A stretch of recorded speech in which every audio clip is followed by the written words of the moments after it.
Karen and Ravi, closing arguments and jury instructions will begin starting at 9 o'clock. But with up to 5 hours being allocated for closing, it is unclear whether the jury will even begin deliberating tomorrow. After a long weekend off, the fate of Kyle Rittenhouse will soon be in the hands of a jury. Accused of killing 2 men and injuring another during the civil unrest that followed the police shooting of Jacob Blake, the big question now is whether the judge will instruct the jury to consider lesser charges to the ones he already faces. It is a sign that the prosecution sees some weaknesses in its case. Rittenhouse is currently charged with, among other things, first-degree intentional homicide.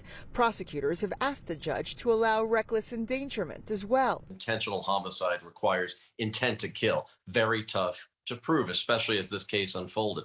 Recklessness involves something lesser. It involves showing reckless disregard, utter disregard for human life.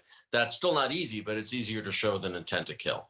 And while Rittenhouse, who was 17 at the time, is considered a hero by some and a vigilante by others, all that matters is what a majority of the jury believe after 2 weeks of listening to oftentimes emotional testimony.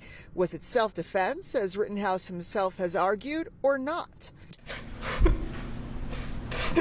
The case is really going to turn on a related point, and that is, did he provoke the victims in this case? Did he become the aggressor? If the jury finds that he did, he won't be able to use self-defense. Kenosha has not seen any protest during the trial itself, but Wisconsin Governor Tony Evers is not taking any chances, ordering 500 National Guardsmen placed on standby from now until the verdict is read. And again, it is highly unlikely that a verdict would be reached tomorrow. Not only do they have to get through closing arguments and jury instructions, but a final jury, meaning those who will actually deliberate and those who will be selected as alternates, is yet to be determined. So still a lot to get through tomorrow.